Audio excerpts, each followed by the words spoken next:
Assalamualaikum dan salam sejahtera.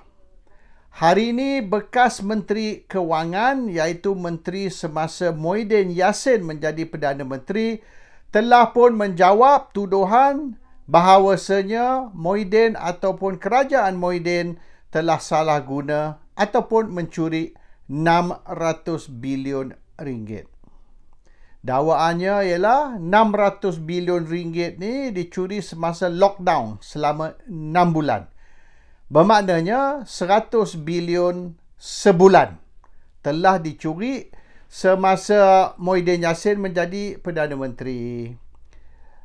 Pihak SPRM atau MACC telah pun mengumum yang siasatan telah dilancar tentang tuduhan ini. So the MACC is investigating this allegation that Muhyiddin or Muhyiddin's government stole or abused 600 billion of the rakyat's money.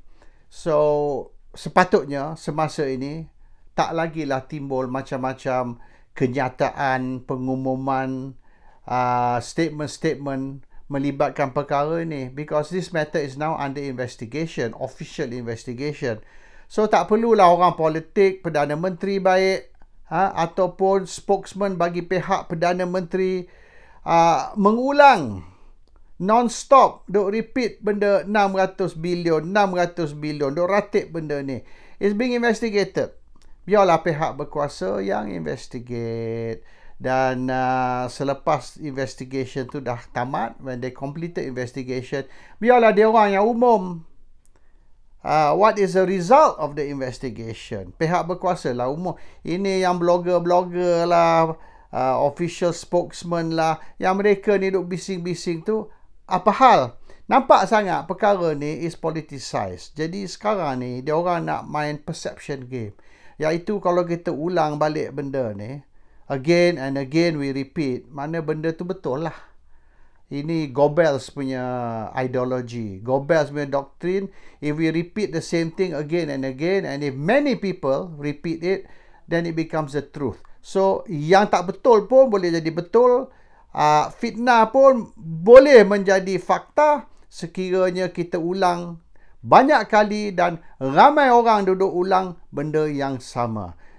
Itu Perang Dunia Kedua punya doktrin dululah, which was introduced by Goebbels, dan satu dunia tahu propaganda game yang dimain oleh Nazi Germany. So sekarang ni Malaysia ni nak jadi macam Nazi Germany. Kita duduk ulang again and again benda yang sama. Jadi walaupun benda tu fitnah, dia akan dianggap sebagai betul dari segi persepsi. Jadi kerajaan Pakatan Harapan ni, mereka lupa they are not the opposition. Mereka ni bukan pembangkang, mereka ni kerajaan yang memerintah. Kerajaan memerintah ni tidak main game-game macam ni dah. Ini dimain oleh puak-puak yang nak jatuhkan kerajaan, bukan puak-puak yang nak memerintah. So they misunderstand the role they are supposed to play. Hari ni dah keluar cerita, macam-macam cerita, the world economy is going to get worse tahun depan ini, dan 2/3 rakyat Amerika menderita, tak mampu nak beli makanan. 2/3.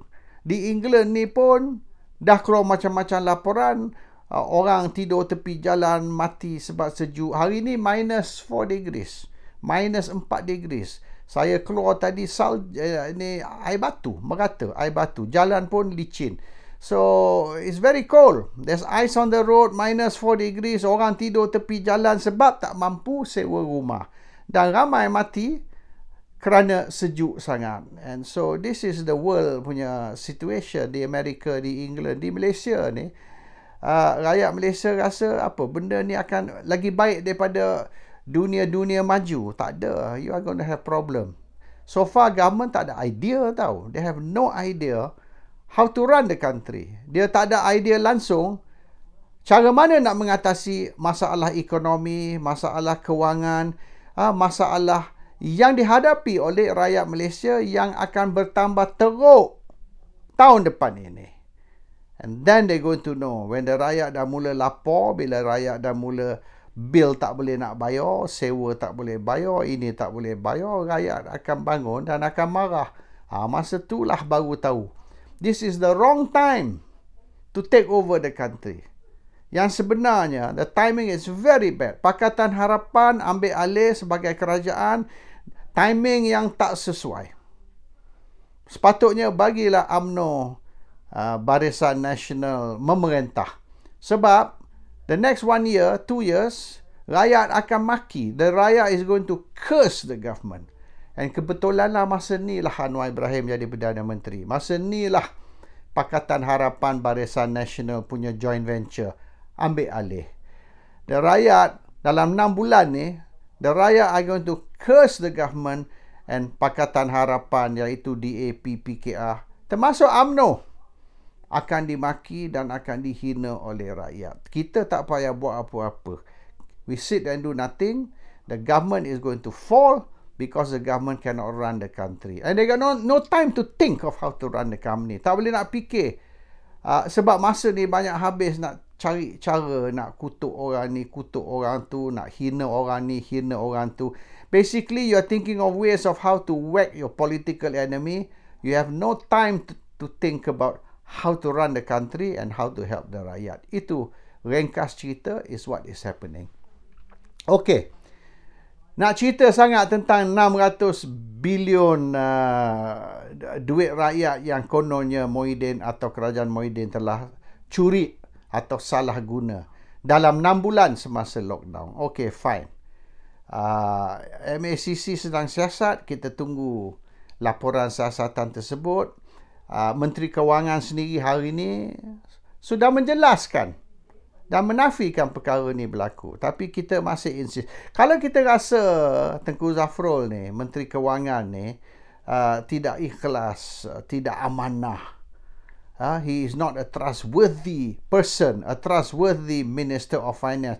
Sebab apa Anwar ambil dia sebagai menteri di dalam kabinet kerajaan sekarang, kerajaan baru? If he cannot be trusted, if he is not trustworthy, if he is a person yang tidak ada amanah, sebab apa ambil dia sebagai menteri baru walaupun bukan menteri kewangan? He's still in the cabinet. So bermaknanya Anwar ataupun kerajaan pakatan anggap dia ni sesuai untuk menjadi ahli kabinet. Tapi sebaliknya, you tak percaya dia, you don't trust him, you rasa dia ni bersebahat, dia ni collaborate dengan Muhyiddin untuk curi 600 bilion. If Tengku Zafrul, bekas Menteri Kewangan, is collaborating or berkomplot dengan Muhyiddin untuk curi 600 bilion, sebab apa ambil masuk balik dalam kabinet? How can you bring him back to the cabinet when he is collaborating ataupun has collaborated with Muhyiddin to steal 600 billion? Ini tak masuk akal ni. So, Pakatan Harapan dengan membangkitkan cerita 600 bilion semasa Zafrul Menteri Kewangan, bermaknanya dia tuduh Zafrul ni sebagai perompak. Sebaliknya, perompak ni lah you bawa masuk kabinet. How can Zafrul be a suitable cabinet member and a perompak at the same time? Kalau dia ni perompak lah. Takkan nak ambil masuk kabinet semula. Ini pakatan perlu menjelaskan. Anwar kena explain. Jadi diorang duk kata ini bukan salah Anwar. Ini spin doctor pakatan lah. Budak-budak UMNO pun. Ini kita tak boleh salahkan Anwar. Ini bukan salah Anwar. Anwar terpaksa ambil Tengku Zafrul. Anwar terpaksa include Tengku Zafrul di dalam kabinet baru. Sebab dititah. Siapa yang titah? Ada orang duk kata ini titah dari Sultan Selangor. Ada orang duk kata titah dari Sultan Johor. Ada orang kata ini titah dari Agong. So yang mana satu? Sultan Selangor ke, Sultan Johor ke, Agong yang titah? Atau ketiga-tiga sekali yang titah memberitahu Anwar Tengku Zafrul mesti dibawa balik ke kabinet, and they wanted him to be Menteri Kewangan. Tapi oleh kerana Rafizi pun nak jadi Menteri Kewangan, DAP pun nak jadi Menteri Kewangan, Tengku Zafrul pun nak jadi Menteri Kewangan. Akhirnya 3 orang duk rebut jawatan Menteri Kewangan. Anwar tak ada choice. Anwar terpaksa ambil jawatan Menteri Kewangan untuk dia sendiri. Anwar was forced to take the post of Finance Minister kerana 3-4 orang rebut nak jadi Finance Minister. Zafrul pun nak jadi Finance Minister. Rafizi Ramli pun nak jadi Finance Minister. And it seems DAP pun nak juga jadi Finance Minister. So sekiranya 3 orang nak jadi Finance Minister, you bagi orang ni cemburu, you bagi orang ni dengki. Akhirnya Anwar ambil sendiri jawatan Finance Minister, Menteri Kewangan goes to Anwar. Yang lain bagi position lain. And it seems Zafrul is not happy. He's not happy that dia tidak dibagi Menteri Kewangan, dibagi menteri lain. So first day cabinet meeting dia merajuk. Dia tak pergilah mesyuarat kabinet yang pertama. Dia merajuk, he's sulking. Sebab I nak jadi Menteri Kewangan, you tak bagi Menteri Kewangan. Jadi I merajuk lah, I tak pergilah meeting kabinet. Itu pula cerita. Betul ke? Anwar kena jelaskan ini. Kerajaan has to explain. Did Zafrul boycott the first cabinet meeting kerana dia merajuk, kerana dia nak jadi Menteri Kewangan, and dia kata dia sepatut jadi Menteri Kewangan sebab dititah oleh tuanku mana? Ada kata Selangor, ada kata Johor, ada kata Agong. Rakyat nak tahu juga, betul ke Raja-Raja Melayu, beberapa Raja-Raja Melayu telah campur tangan dalam urusan kerajaan dengan mengarah ataupun dengan titah bahawasanya sekian-sekian orang kena ambil jadi menteri. This is very serious. Dan kalau benda ni tak betul, Anwar has to explain. No, tak betul. Fitnah. Siapa kata? Sebab dia diam. Anwar tak kata apa. Dia senyap. Jadi rumours ni, dah berapa hari ni, rumours ni duk terbang merata dunia. And it's not good. It's not good for the image of the Raja-Raja Melayu.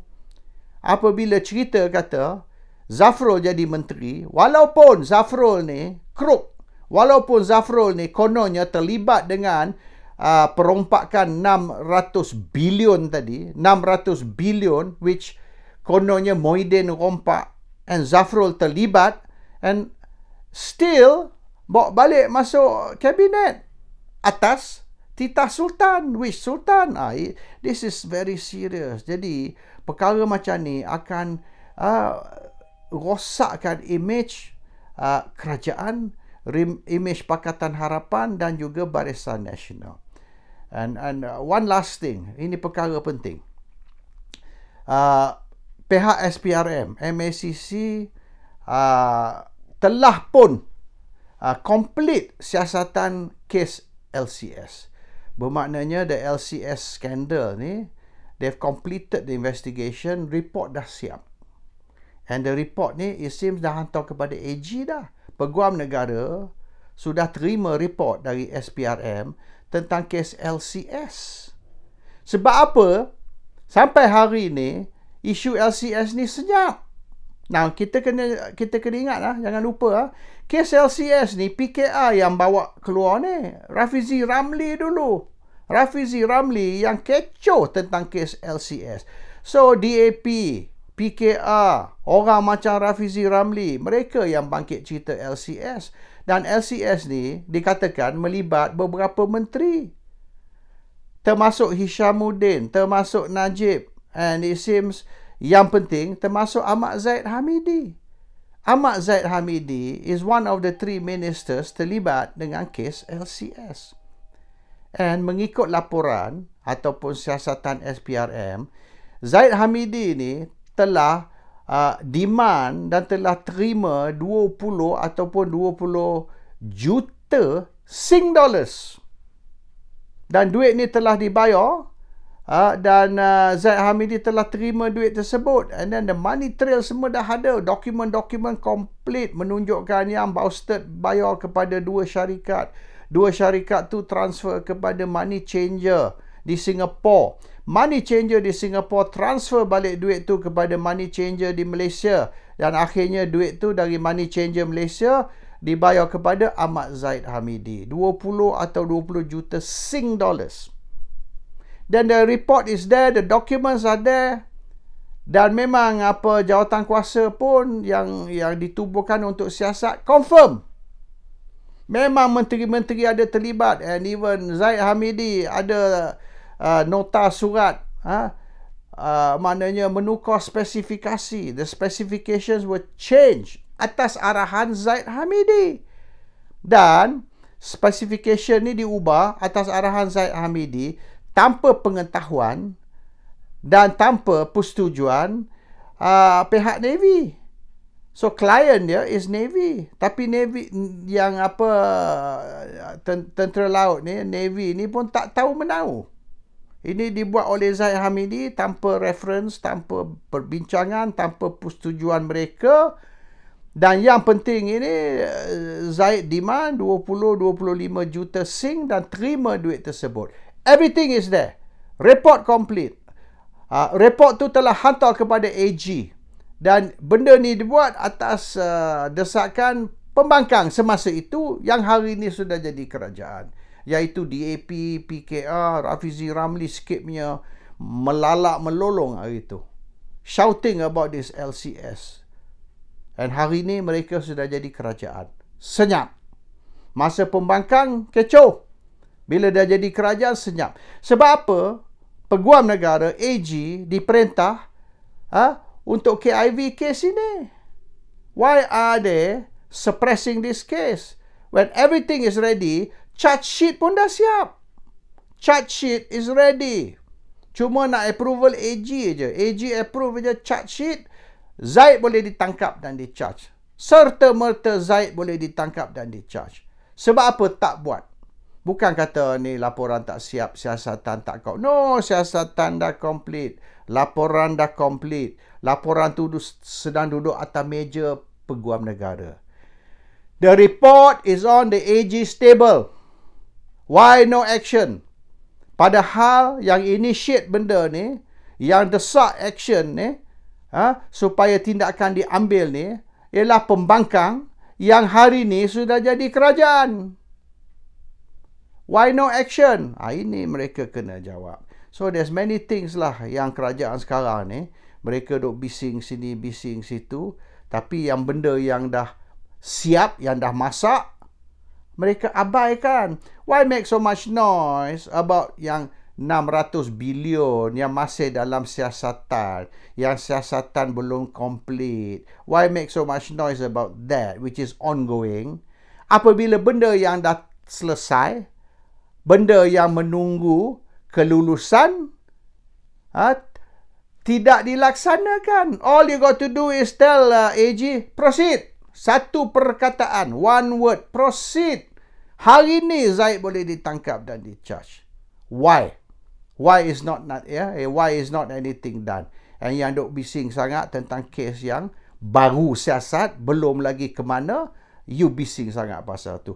Forget about the ongoing, forget about kes yang belum complete, siasatan yang masih sedang berjalan, fokus on yang dah complete, yang duduk atas meja AG, waiting for word from the top, word from the Prime Minister's office to issue one word, proceed for further action.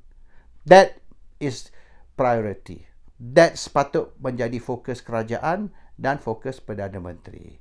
Yang melalak melaung benda yang belum ada lagi, buat apa?